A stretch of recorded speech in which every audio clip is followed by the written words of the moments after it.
ನೀವೇನು ನಮ್ಮ ಚಾನಲ್ಸ್ಗೆ ಸಬ್ಸ್ಕ್ರೈಬ್ ಆಗಿಲ್ಲ ಅಂದರೆ ಈ ಕೂಡಲೇ ಸಬ್ಸ್ಕ್ರೈಬ್ ಬಟನನ್ನು ಒತ್ತಿ, ಹಾಗೆ ಪಕ್ಕದಲ್ಲಿರುವ ಬೆಲ್ ಐಕಾನ್ನ ಕ್ಲಿಕ್ ಮಾಡಿ.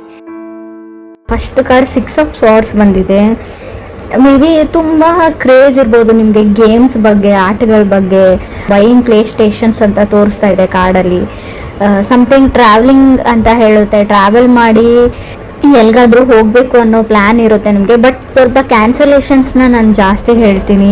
ಥಿಂಕಿಂಗ್ ಆಫ್ ಪಾಸಿಬಿಲಿಟೀಸ್ ಅಂತ ಹೇಳುತ್ತೆ. ರೀಲೊಕೇಟ್ ಆಗಲ್ಲ, ನೀವು ಥಿಂಕ್ ಮಾಡ್ತೀರಾ ನಾನು ರೀಲೊಕೇಟ್ ಆಗಲ್ಲ, ಶಿಫ್ಟ್ ಆಗಲ್ಲ, ಮನೆ ಚೇಂಜ್ ಮಾಡಲ್ಲ, ಮೂವ್ ಆಗಲ್ಲ, ಬೇಡವಾ, ಮೇ ಬಿ ಫಾರಿನ್ ಲ್ಯಾಂಡ್ ಅಥವಾ ಬೇರೆ ಸ್ಟೇಟ್ಗೆ, ಊರಿಂದ ಊರಿಗೆ ಅಂತ ಹೇಳ್ತಾ ಸ್ವಲ್ಪ ಟೈಮ್ ತಗೊಳುತ್ತೆ. ಮನೆಯವರಿಂದ ನಿಮ್ಮನ್ನು ದೂರ ಮಾಡುತ್ತೆ, ಫ್ಯಾಮ್ಲಿಯಿಂದ ಅಂತ ಹೇಳುತ್ತೆ.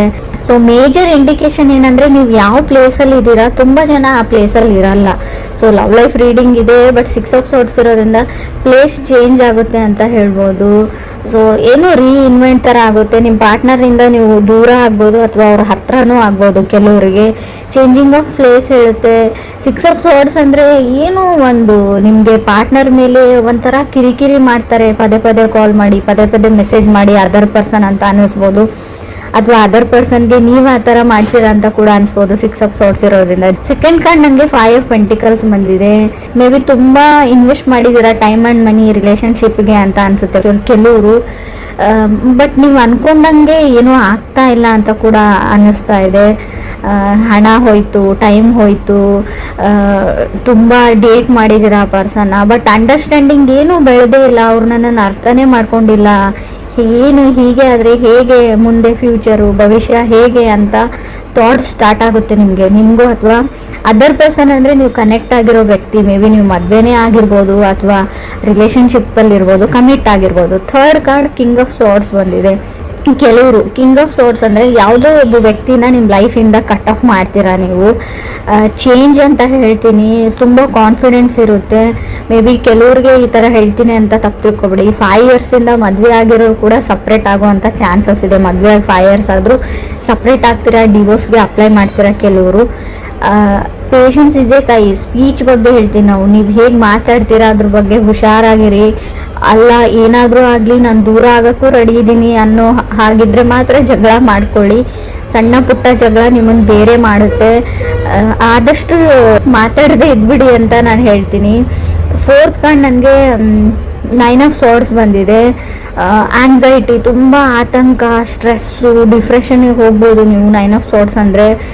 ಆಲ್ಮೋಸ್ಟ್ ಕೆಲವ್ರದ್ದು ಸಪ್ರೇಷನ್ ಲೆವೆಲಿಗೆ ಬಂದು 9 ಆಫ್ ಸ್ವಾರ್ಡ್ಸು ಕೆಲವ್ರದ್ದು ಭಯ ಆಗೋಕ್ಕೆ ಶುರುವಾಗ್ಬಿಡುತ್ತೆ. ನಾನು ಯಾಕೆ ಇಷ್ಟು ಚಿಕ್ಕ ವಿಷಯಕ್ಕೆ ಜಗಳ ತಗೊಂಡೆ, ನಾನು ದೂರ ಆಗ್ತಾ ಇದ್ದೀನಿ ಅಂತ.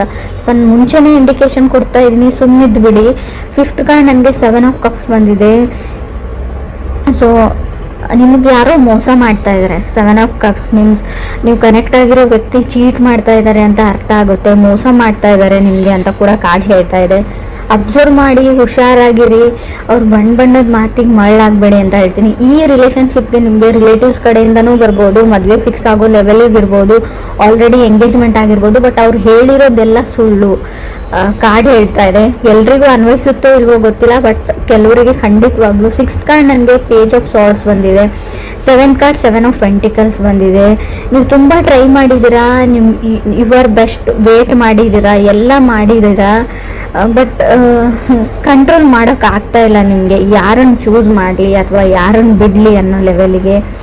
ಆ ರಿಲೇಷನ್ಶಿಪ್ಪಲ್ಲಿ ಇರೋಕ್ಕೂ ನೀವು ತುಂಬ ಟ್ರೈ ಮಾಡಿದ್ರಿ. ಮದುವೆ ಆಗಿ ತುಂಬ ವರ್ಷ ಆಯಿತು, ಇವಾಗ ಬಿಡೋಕ್ಕೂ ಆಗಲ್ಲ.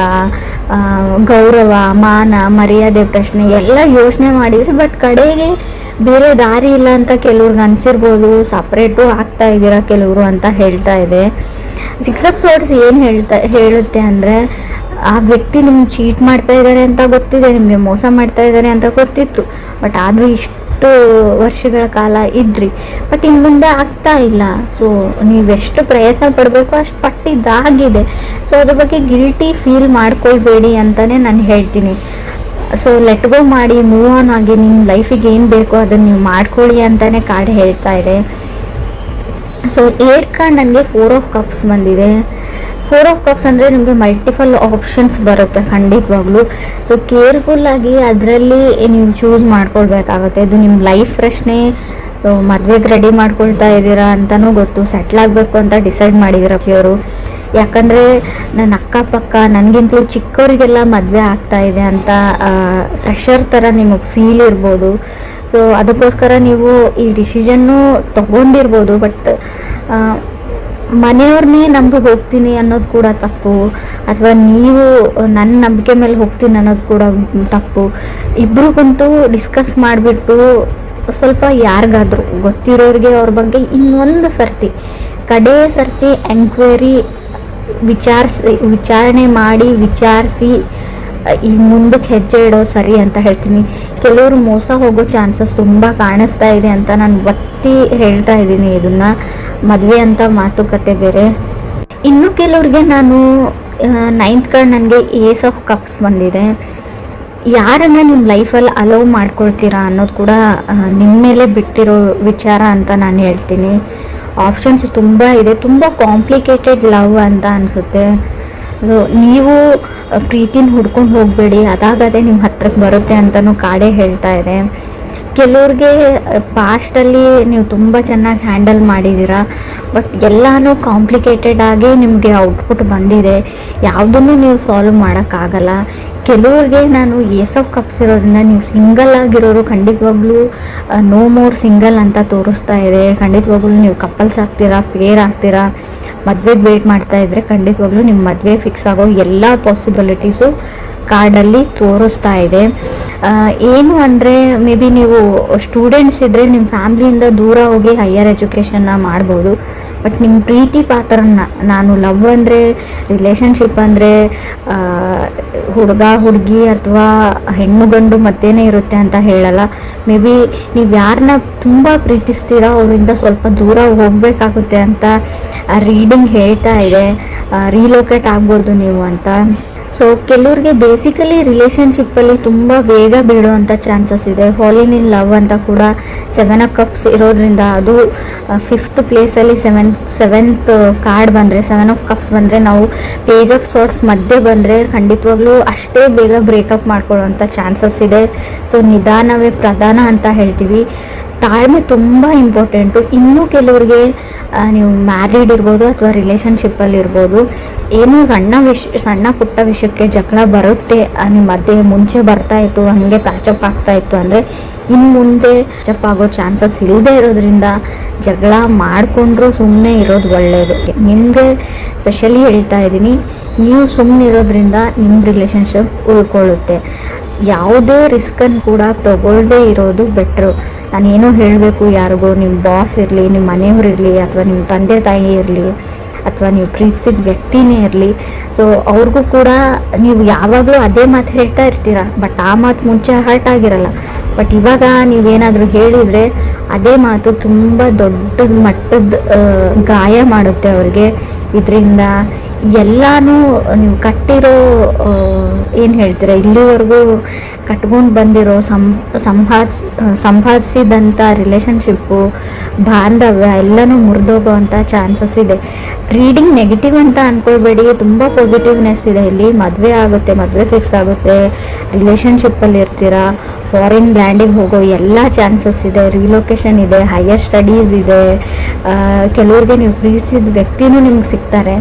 ಬಟ್ ನಿಮ್ಮ ಮಾತಿನ ಬಗ್ಗೆ ಅಷ್ಟೇ ನೀವು ಗಮನ ಇರಬೇಕು, ಜಗಳ ಮಾಡ್ಕೊಳ್ಬಾರ್ದು ಅಷ್ಟೇ. ಕೆಲವ್ರು ಖಂಡಿತ ಜಗಳ ಆಗುತ್ತೆ, ಅವಾಗ ನಿಮ್ಗೆ ಆತಂಕ ಆಗುತ್ತೆ, ಸ್ಟ್ರೆಸ್ ಆಗುತ್ತೆ. ಬಟ್ ಅದು ಕಾನ್ಸಿಕ್ವೆನ್ಸಸ್ ಅಂತ ಹೇಳ್ತೀವಿ. ಮಾಡ್ಕೊಂಡಿರೋ ತಪ್ಪಿಗೆ ಅದನ್ನೆಲ್ಲ ನಾವು ಅನುಭವಿಸ್ಬೇಕು. ಏನೇ ಬರಲಿ ಅದನ್ನು ಹೆದರಿಸ್ತೀನಿ ಅನ್ನೋ ಕಾನ್ಫಿಡೆನ್ಸ್ ಇರಲಿ. ಎಲ್ಲೂ ಕುಸ್ತೋಗ್ಬೇಡಿ ಅಂತ ನಾನು ಹೇಳ್ತೀನಿ. ಆಗೋಗಿದೆ. ಸೊ ಅದನ್ನು ಆದಷ್ಟು ಸರಿ ಮಾಡೋಕ್ಕಾಗ್ತಾ ಇದೆ, ಸರಿ ಮಾಡ್ಕೊಳ್ಳಿ. ಇಲ್ಲ ನನಗಿಷ್ಟ ಇಲ್ಲ ಸರಿ ಮಾಡ್ಕೊಳ್ಳೋದಂದರೆ ಬಿಟ್ಬಿಡಿ. ಹಳೆದ್ರ ಬಗ್ಗೆ ಯೋಚನೆ ಮಾಡಬೇಡಿ, ಫ್ಯೂಚರ್ ಬಗ್ಗೆ ಥಿಂಕ್ ಮಾಡಿ, ಲೆಟ್ ಗೋ ಮಾಡಿ, ಮುಂದೆ ಹೋಗಿ ಅಂತ ಬೇಸಿಕಲಿ ಕಾರ್ಡ್ಸ್ ಹೇಳ್ತಾ ಇದೆ. ಸಿಂಗಲ್ಸ್ ಇರೋರಿಗೂ ಅಷ್ಟೇ, ಖಂಡಿತವಾಗ್ಲೂ ನಿಮ್ಮ ಲೈಫಲ್ಲಿ ಹೊಸ ವ್ಯಕ್ತಿ ಬರೋ ಚಾನ್ಸಸ್ ಪೇಜ್ ಆಫ್ ಸಾರ್ಟ್ಸ್ ಇರೋದ್ರಿಂದ ಕ್ಲಿಯರ್ಲಿ ಗೊತ್ತಾಗ್ತಾ ಇದೆ. ಸೊ ಕೆಲವ್ರು ನಿಮಗೆ ಮೋಸ ಮಾಡ್ಬೋದು. ಸೊ ಅದರಿಂದ ಕೂಡ ಹುಷಾರಾಗಿರಿ ಅಂತ ಹೇಳಿ.